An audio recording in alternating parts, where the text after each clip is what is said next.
quelque chose à quelqu'un qui a donné sa vie à Jésus-Christ et qui remarque dans sa vie une dualité.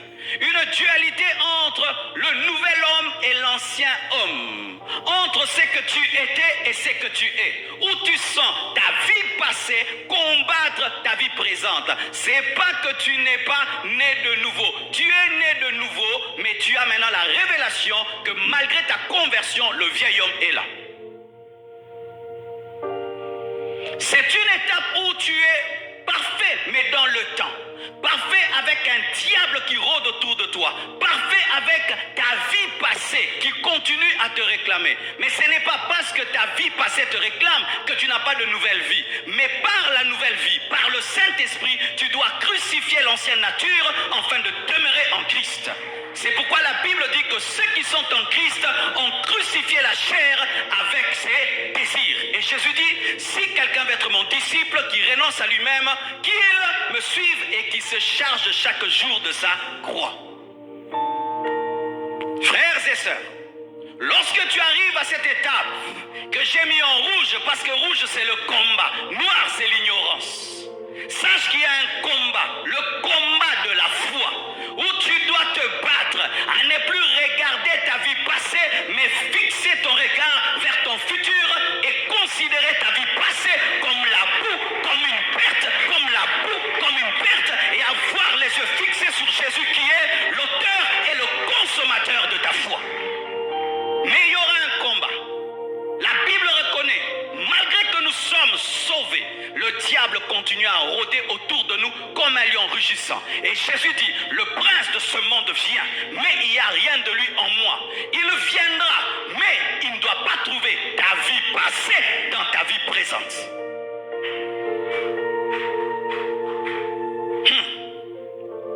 Écoutez ceci, mes frères. Le plus grand combat du chrétien n'est pas le diable. Le plus grand combat du chrétien, c'est son ancienne vie. Son ancienne vie. C'est que tu étais avant. C'est ça ton plus grand combat. Et si tu chasses le diable, tu bouillis les liens, tu calcines les liens, tu câlines les liens, mais dans ta vie, il y a ton ancienne vie, les démons te vaincront. Parce que la nourriture du serpent, c'est la boue, et la nourriture du diable, c'est le péché.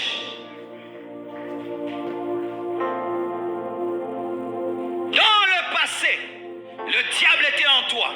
Dans le passé, tu vivais comme un homme animal. Dans le présent, tu reçois une nouvelle nature par la nouvelle naissance, comme Jésus a dit, que personne ne peut entrer dans le royaume s'il ne naît de nouveau.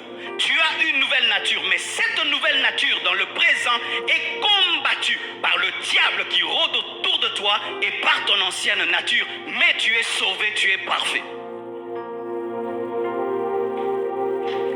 Perfection, la perfection par la foi, par la perfection de Jésus qui t'est donnée, car le parfait te couvre de sa perfection pour que tu sois parfait, afin que tu sois parfait. Et voilà, mes frères et sœurs, lorsque tu deviens chrétien et tu arrives à cette étape-ci, ne rentre jamais dans ton ancienne vie, car les démons qui étaient en toi dans les temps des ténèbres reviendront fois 7 et fois 7. Tu commettras des péchés que tu n'as jamais commis, et si tu commets les péchés que tu as commis, tu les commettras avec une plus grande intensité, car le démon qui viendra sera un démon fortifié et accompagné. Après l'étape 2, il y a l'étape 3, troisième temps spirituel. Comment on entre dans le troisième temps spirituel? On entre premièrement en mourant. Dites en mourant. Dites en mourant. Oui, en mourant. La Bible nous dit que les morts en Christ ressusciteront premièrement. Frères et sœurs, pour nous les hommes, lorsque quelqu'un meurt, c'est grave. Mais pour Dieu, quand quelqu'un meurt en Christ, c'est une grande victoire. Sachez ceci, que le diable dans les deuils des personnes qui meurent en Christ pleure aussi. Dans les deuils des hommes qui meurent en Christ, il n'y a pas que toi qui pleures. Même Satan pleure parce qu'il a raté quelqu'un. Et sachez qu'il y a des gens, Satan aimerait qu'ils vivent et il regrette qu'ils soient morts. Parce qu'il sait que s'il continue à vivre, il va abandonner. Mais comme il est mort en Christ, il a raté. La Bible nous le dit. Il y a un homme, le roi Ézéchias. Dieu lui dit, tu dois mourir. Il intercède, il pleure. Dieu lui ajoute 15 ans. Et vous allez remarquer, dans les 15 années que Dieu lui a données, il a péché, il a abandonné. Il fallait qu'il meure 15 ans avant. La mort, mes frères, nous permet d'entrer dans le troisième temps, qui est le temps du parfait. Là, tu es un imparfait parfait, mais ici, tu es un parfait parfait. Pourquoi? Tu n'as plus le vieil homme et il n'y a plus de diable qui rôde autour de toi. Comment encore on entre dans ce temps? On entre par l'enlèvement. Par l'enlèvement. C'est lorsque tu as cru en Jésus et tu es demeuré en Jésus, et Jésus, le jour où il vient comme un voleur, il te trouve debout en train de l'attendre directement. Le corps corruptible révèle l'incorruptibilité et tu entres dans le ciel pour les noces de l'agneau. Là, il n'y a pas de diable dans les noces de l'agneau et il n'y a pas la chair dans le corps nouveau. Amen. Mais est-ce que je peux ajouter encore? Comment on entre ici? On entre ici lorsqu'on a raté l'enlèvement, mais on refuse la marque de la bête. Les prédicateurs des temps de la fin ne doivent pas seulement préparer les gens à être enlevés, ils doivent aussi les préparer à ne pas prendre la marque de la bête. Car vu le niveau spirituel des églises, le 3/4 des églises va rater l'enlèvement. Je vous dis la vérité.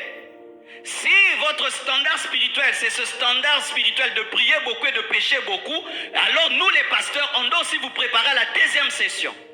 Parce que quand tu es un professeur, tu sens que tes étudiants sont des négligents, tu dois les préparer à la deuxième session. Et vous qui allez rester, voici ce que vous allez faire. Deuxième session.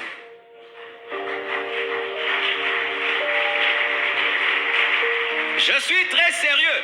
Le Congo est rempli des églises. Pourquoi il y a la corruption? Le Congo est rempli de chrétiens. Pourquoi le pays ne va pas bien? Ce sont les mêmes chrétiens qui prient, qui volent, et qui volent, et qui volent, et qui volent, et qui prient en langue, et qui prient en langue, et qui volent, et qui volent, et qui prient en langue, et qui tombent, et qui se relèvent, et qui volent.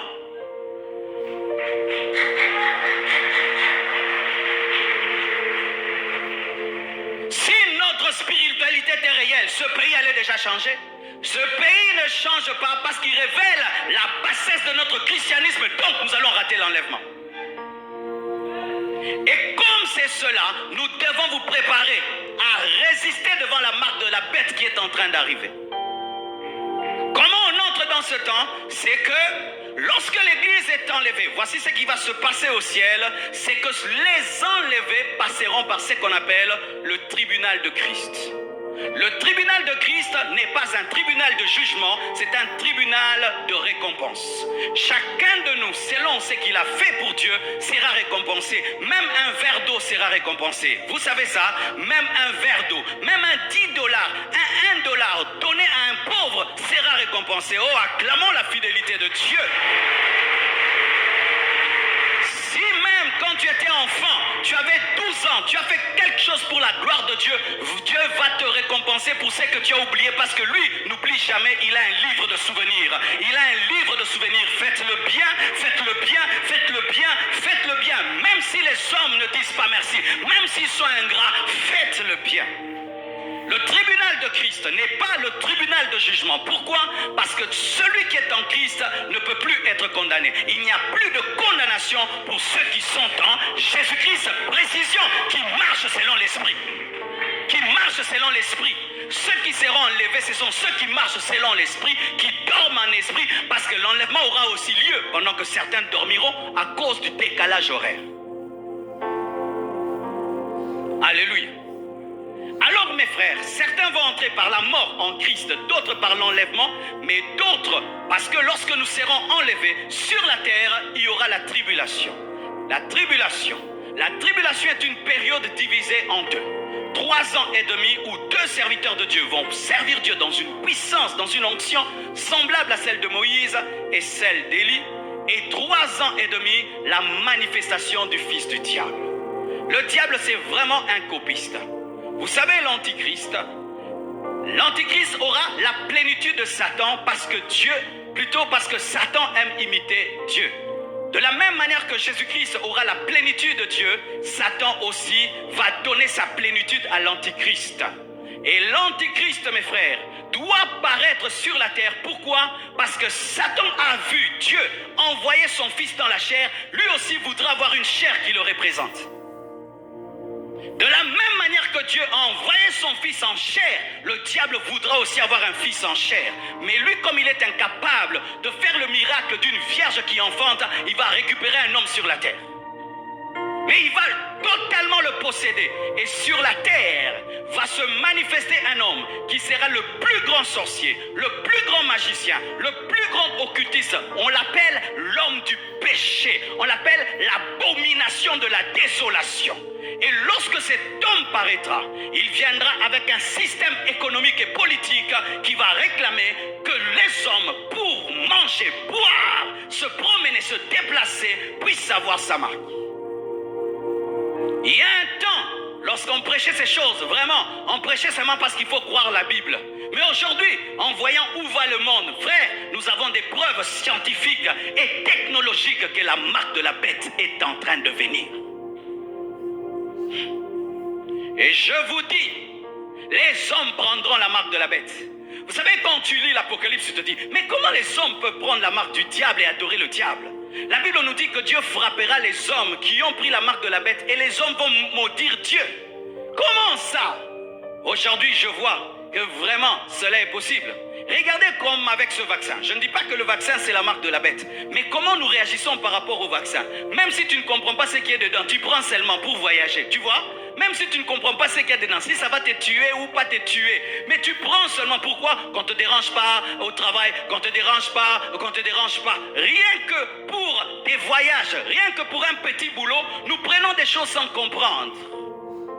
Et vous pensez lorsque ce sera une marque claire, sans laquelle tu ne voyages pas, tu n'étudies pas, tu n'investis pas, tu n'as pas le chauffage, tu n'as pas l'eau, tu n'as pas l'électricité, tu n'as pas de voiture, les enfants ne vont pas à l'école, on ne te soigne pas, tu prendras. Frères, sœurs, la manière dont les hommes aujourd'hui sont en train d'obéir aveuglement certaines choses est en train de révéler que lorsque le fils du diable viendra, ils prendront. Pourquoi? Pour manger et pour boire.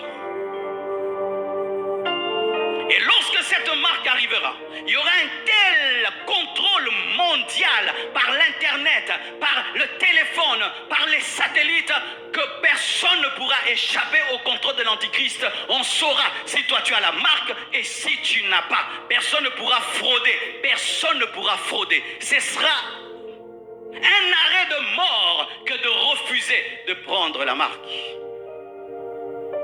C'est pourquoi je dis, si en ces temps-ci où nous sommes dans cette grande facilité de servir Dieu et d'aimer Dieu, il y a des gens qui abandonnent Dieu, qui se livrent à la compromission, tu penses que tu pourras tenir devant un tel système mauvais et parfait dans le contrôle.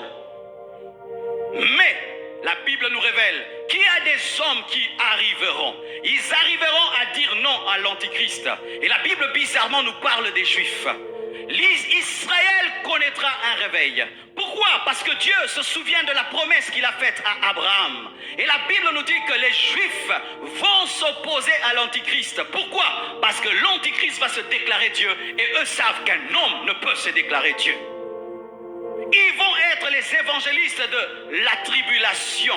Et des hommes aussi, qui ont raté l'enlèvement. Certains connaîtront un réveil. Qui connaîtront un réveil? Pas quelqu'un qui dit, oh moi je rate l'enlèvement, et puis quand la tribulation vient, je vais tenir 7 ans. Et puis, une telle personne qui a déjà ce mauvais cœur prendra la marque de la bête.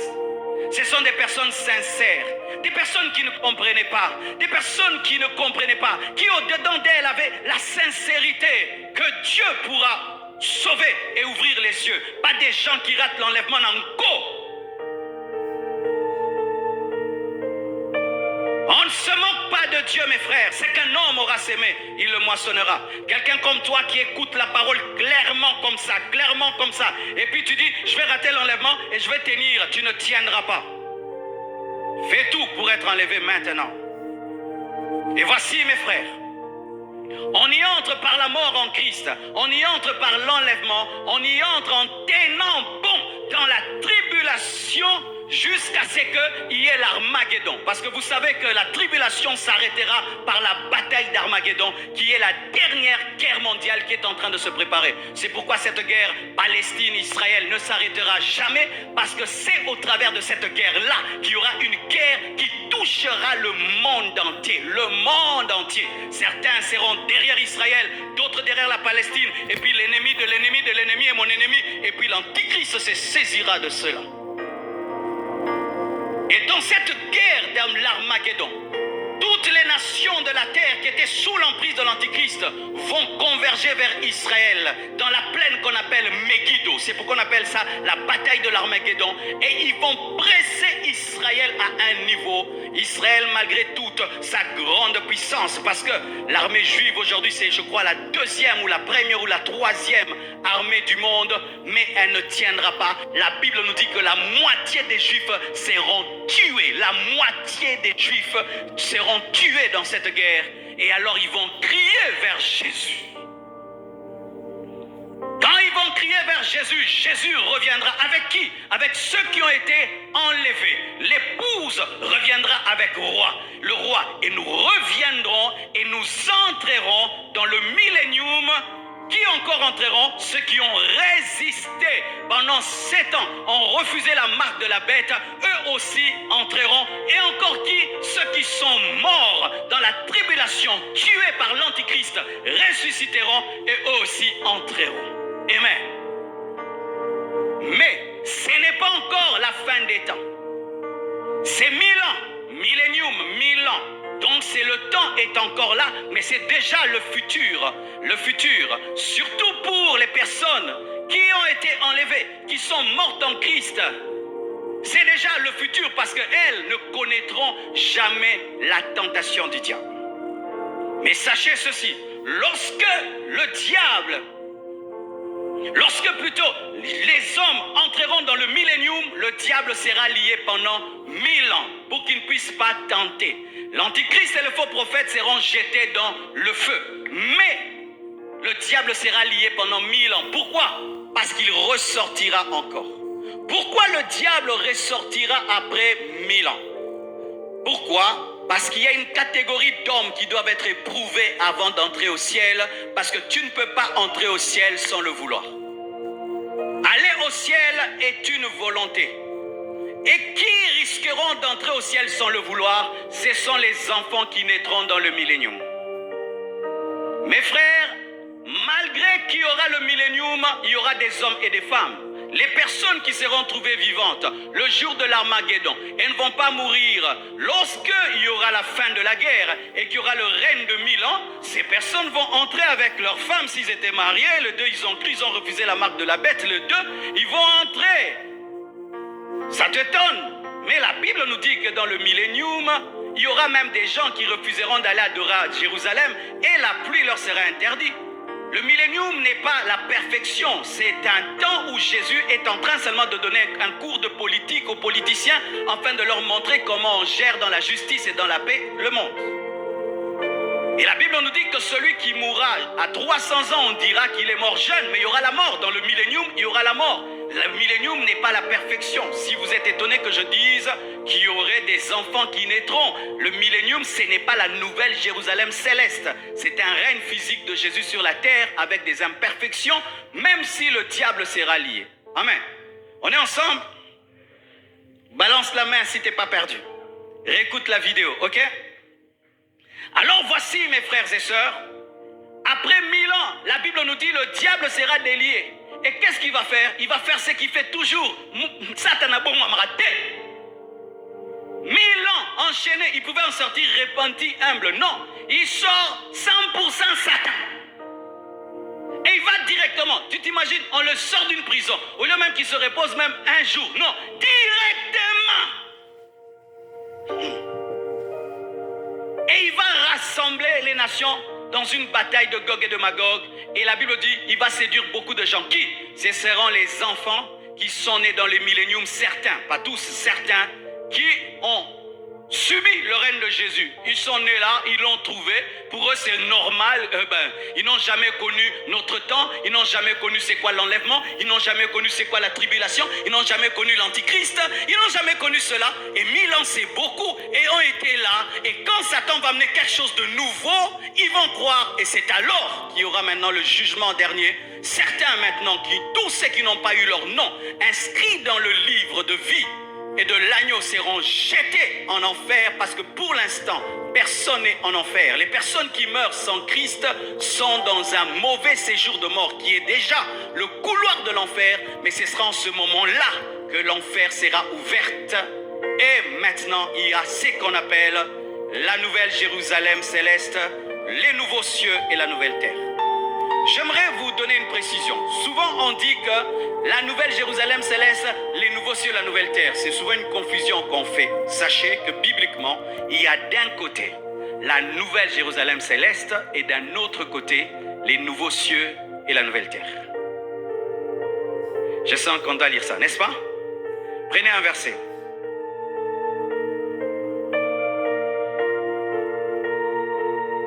Apocalypse 21, 1 à 2. Vous y êtes? Apocalypse 21, 1 à 2. C'est bon? Lisons. La Bible dit ceci dans Apocalypse 21, 1 à 2. Écoutez. Puis, la Bible faut lire lentement. Puis je vis un nouveau ciel et une nouvelle terre. Car le premier ciel, la première terre avait disparu. Et la mer n'était plus. Ok? 2. Et je vis, donc une deuxième chose qui n'est pas la première chose. Et je vis encore descendre du ciel, d'auprès de Dieu, la ville sainte, la nouvelle Jérusalem, préparée comme une épouse qui s'est parée pour son époux. Voici la vérité, c'est que, à la fin des temps, cette terre, ces cieux, Dieu va enlever ce ciel, il va mettre un autre ciel, Dieu va enlever cette terre, il va mettre une autre terre, il n'y aura pas de mer, il n'y aura plus de mer, il n'y aura plus de mer. Et maintenant, dans cette nouvelle terre et ces nouveaux cieux, il y a une ville qui viendra pour devenir la capitale de la nouvelle terre et de nouveaux cieux. La nouvelle Jérusalem céleste, c'est la capitale de la nouvelle terre et des nouveaux cieux. Et la nouvelle Jérusalem représente l'église, alléluia, représente l'épouse, parce que quand vous lisez la Bible, c'est une ville carrée. Le carré représente la perfection parce que 4 côtés, 4, le carré. Et ça représente le lieu très saint qui représente le lieu de l'intimité. Et l'intimité, c'est l'épouse. Amen. Mais vous devez savoir que la nouvelle Jérusalem céleste, c'est la capitale de la nouvelle terre et de nouveaux cieux. Et sachez, quand on dit nouvelle terre, c'est une nouvelle terre. Il y aura la nouvelle terre et les nouveaux cieux. Donc, le ciel, c'est une autre planète. Vous êtes un peu choqués. Vous êtes un peu choqués. Le problème que nous avons, c'est que quand tu lis la Bible avec les yeux de la religion, tu ne vois rien. La Bible dit qu'il y a de nouveaux cieux et nouvelles terres. Dites nouvelle terre. Nous attendons une nouvelle terre. C'est ça, non? Nous attendons une nouvelle terre. C'est ça? Nous attendons des nouveaux cieux. Donc il y aura le ciel. Il y aura aussi la terre.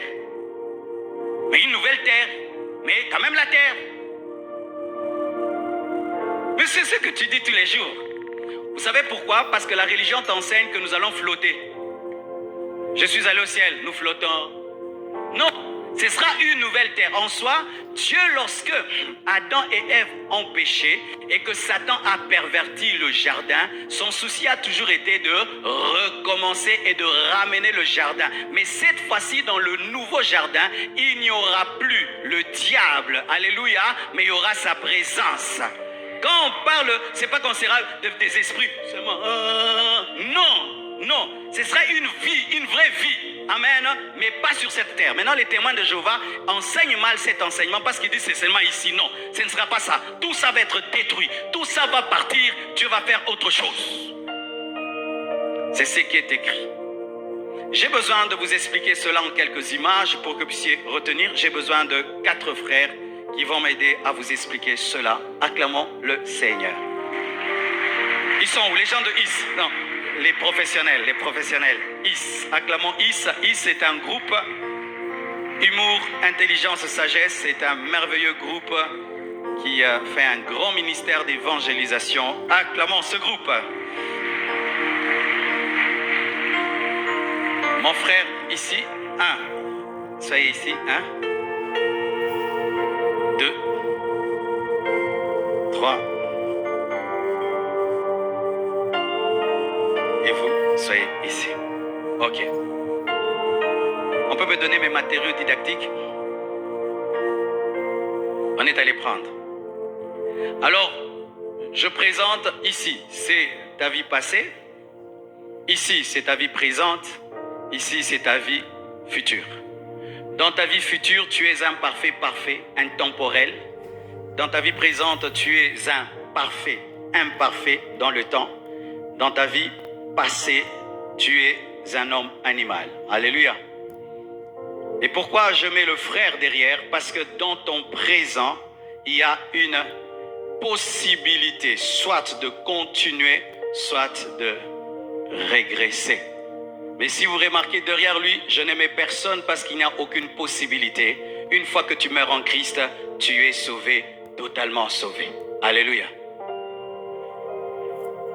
Est-ce que je peux te modifier? Modifions les frères. Je vais les changer en païen.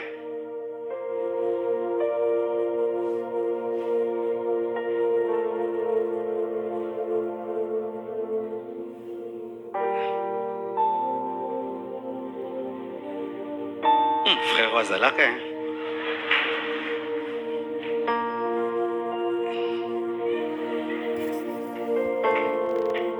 Et il a beaucoup de charges, beaucoup d'ennemis, beaucoup de copines, trop de choses. Chalibo on a poche. Zoomez. La vie change quelqu'un, hein? Et là, vous voyez, c'est un homme, imbu de lui, orgueilleux, impudique, féticheur. Il trimballe un lourd passé, des mauvaises choses dans son cœur, dans son âme, dans son esprit. Comme Paul, c'était un homme rempli de la loi, rempli de haine, rempli de colère, rempli d'une propre justice. Mais Dieu lui est apparu et l'a sauvé. Alléluia. Ça, c'est ton tes vraies lunettes. Ok, je te lance, enlève. Et le frère, je lui ai donné des lunettes noires qui symbolisent les ténèbres. Je lui ai donné un chapeau qui symbolise une pensée sous contrôle du diable. Je lui ai donné une écharpe qui symbolise un homme qui est lié. Je lui ai donné un sac qui symbolise un homme qui a des fardeaux. Et lorsque cet homme se convertit, voici ce qui arrive. Il y a 2 sortes d'hommes dans le présent. Certains se convertissent et regardent leur passé. Et là maintenant, propose-lui tes lunettes. Et quand tu regardes ton passé, qu'est-ce qui se passe? La tentation devient forte. Et il y a beaucoup de chrétiens, ils se sont convertis et n'ont jamais donné le dos à leur passé et continuent à regarder leur passé et leur passé leur propose. Pourquoi? Le vieil homme est toujours en toi. Et ainsi, quand tu deviens chrétien, tu commences à envier. Quand j'étais avant païen, j'étais bien, hein? Regarde comment j'étais swag. Mais là, regarde, je suis un coincé. Et quand tu regardes ton passé te donne des choses. Et vous voyez comment il commence à changer? C'est comme toi aussi, tu commences à changer. Tu parles comme le monde et tu parles en d'autres langues. Samedi, tu es en boîte. Dimanche, tu adores. Et lundi, tu pêches. Et mardi, tu te sanctifies. Pourquoi? Parce qu'au lieu de donner le dos à ton passé, tu as commencé à donner le dos à ton futur. Tu as commencé à regarder ton passé. La Bible nous dit, mes frères, que ceux qui sont en Christ ont crucifié la chair et ses désirs. C'est-à-dire, tu dois considérer comme morte ton ancienne vie et considérer que tu n'as plus une autre vie que le fait de te tourner vers Jésus-Christ et d'aller jusqu'au bout. Une vie chrétienne tournée vers le monde est inimitié contre Dieu, car il est écrit que l'amour du monde est inimitié contre Dieu. Ton problème c'est quoi? C'est que tu es né de nouveau, mais tu ne nourris pas ta nouvelle nature. Et comme tu ne nourris pas ta nouvelle nature, qu'est-ce qui va t'arriver? Tu vas rentrer dans le monde. Et voici maintenant, comme tu es rentré dans le monde a une colère contre toi. Tu vas voir ce que le monde va te faire. Il va te changer en fou. C'est ça, quand tu vois quelqu'un hier qui était un pasteur, il devient un féticheur. Il était un serviteur de Dieu, il devient un magicien. Pourquoi? Il est devenu un fou. Donne-moi l'amen. La Bible nous dit que lorsque les démons sortent d'un corps, ils vont dans les lieux arides et n'y trouvant pas de repos. Qu'est-ce qu'ils disent? Nous retournerons. Et ils retournent accompagnés. Là, il a des démons accompagnés. Parce que lui, c'est lui en soi, selon l'image. Là, il avait un chapeau, là, il en a 3. C'est-à-dire vraiment, les démons, maintenant, la siège, il a des forteresses. Pourquoi? Pour qu'ils ne rentrent plus à Dieu. Mais si, au lieu de regarder sa vie passée, il donnait le dos. Dites donner le dos. Donner le dos. Tout ce qui était un gain pour moi, le sac, l'écharpe, les lunettes, le chapeau, je considère comme une perte pour l'excellence de la connaissance de Christ. Alléluia. Alléluia. Frère, essaye de nous tenter avec l'écharpe. Essaye. Nous voyons? Nous voyons? Frère, tu sais pourquoi tu ne sens pas les tentations? C'est parce que tu es concentré à autre chose. Tu sais pourquoi tu ne sens pas l'attirance du monde? Parce que tu es concentré à autre chose. Tu sais pourquoi le monde ne t'attire pas? Parce que tu regardes la nouvelle Jérusalem céleste. Dis-moi ce que tu regardes et je te dirai ce que tu sens. Dis-moi ce que tu regardes et je te révélerai ce que tu sentiras. Alléluia. Frères, sœurs, à côté de lui aussi, le diable est en train de rôder. Il rôde, cherchant une porte d'entrée pour entrer. Et sa porte d'entrée consiste à ce que l'ancienne vie puisse entrer dans la nouvelle vie. Tant que l'ancienne vie n'entre pas dans ta nouvelle vie, tu ne rentreras pas là-bas. Et lorsqu'il persévère, il tient bon, il meurt en Christ, où il y a l'enlèvement, il entre maintenant dans sa vraie dimension. Alléluia, il reçoit un corps glorieux, il ressemble aux anges, il devient éternel. Là, il n'y a pas un diable qui rôde et il n'y a pas une vieille nature. Je dis, là, il n'y a pas un diable qui rôde et il n'y a pas une vieille nature. Là, tu deviens un parfait. Oh. La Bible dit ceci, que personne ne peut entrer dans le royaume de cieux sans naître de nouveau. Et la Bible dit que tous ceux qui n'entreront pas dans le ciel connaîtront la seconde mort. Écoutez ce principe. Si tu veux vivre, tu ne veux pas mourir 2 fois, tu dois naître 2 fois. Et si tu refuses de naître 2 fois, tu mourras 2 fois. Nous naissons physiquement de papa et de maman, hommes, animaux, et nous naissons spirituellement par la parole et le Saint-Esprit. Lorsque je nais physiquement et je nais spirituellement, je finis au ciel et je ne meurs qu'une seule fois. Mais si je refuse de naître 2 fois et je n'ai qu'une seule naissance, le païen finit en enfer, comme ça. Et le chrétien qui est devenu charnel, frère, l'enfer c'est pas là, il faut descendre vraiment, frère.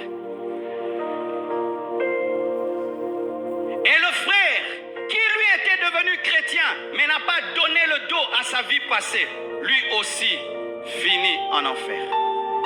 Ami, montre-moi l'enfer si tu as une image. Alléluia. Regardez eux, ils finissent dans le feu. Ils finissent dans le feu.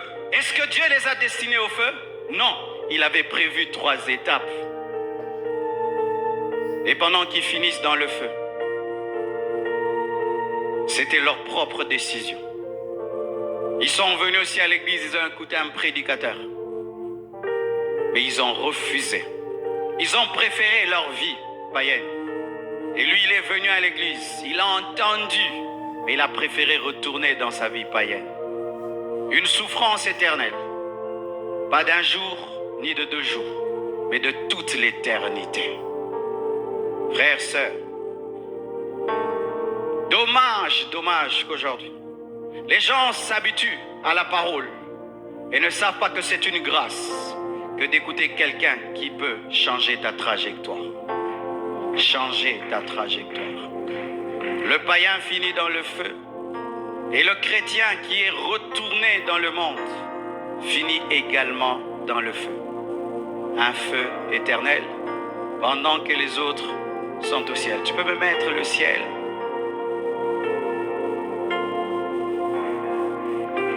Alléluia. Tout dépend de toi. C'est à vous de choisir, mes frères. Mais ce matin, je n'ai utilisé que des photos. Mais ce jour-là, il n'y aura pas de photos. Ce sera la réalité, mes frères. Ce matin, j'ai utilisé de la technologie. Ce jour-là, il n'y aura pas la technologie. Ce sera la réalité. Et vous savez une chose qui s'est amplifiée dans l'éternité? La conscience. La conscience dans l'éternité est amplifiée. Vous savez, souvent nous pensons que dans les gens en enfer, il faut lui dire « tu avais fait ceci ». Non, eux-mêmes crient « je suis en enfer parce que j'ai fait ceci. J'ai refusé Dieu toute ma vie ». Vous voyez comment Ésaïe a crié lui-même « je suis un homme aux lèvres impures ». Ce n'était pas l'enfer, hein? C'était seulement la présence de Dieu. Les gens en enfer crieront « j'ai été voleur, j'ai été ceci, j'ai jamais cru, j'ai combattu Dieu, c'est ma faute, Dieu, tu as raison de me mettre là, tu m'as offert ton fils gratuitement, mais j'ai refusé, j'allais à l'église pour jouer, c'est ce qui va arriver. » Et pendant que tu es là, tu as raté ça gratuitement. Jésus ne te demande même pas $10 pour te sauver. Il ne te demande même pas $1 pour être sauvé.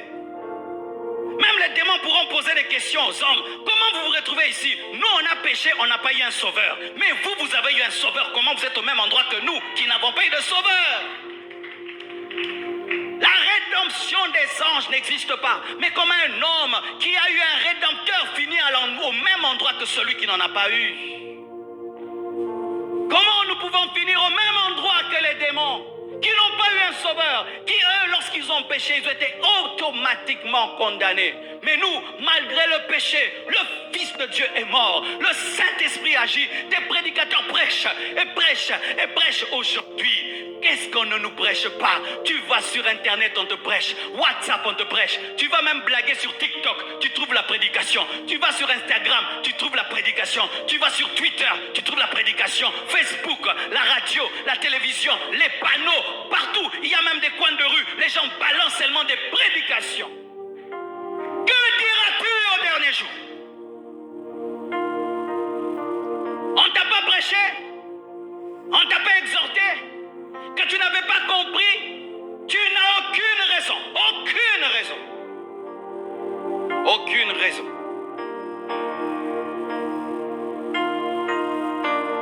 Plus la grâce est grande, plus le jugement est grand. Tu peux aller là-bas. Et tu peux aller ici. Tout dépend de ta foi et de ta volonté. Dieu ne te forcera pas à aller au ciel. Tu dois le vouloir. Celui qui veut être mon disciple doit me suivre. Suivre. Tu dois suivre volontairement, pas à pas, jusqu'à ce que tu vivras le plan parfait. Que Dieu vous bénisse abondamment. Merci beaucoup.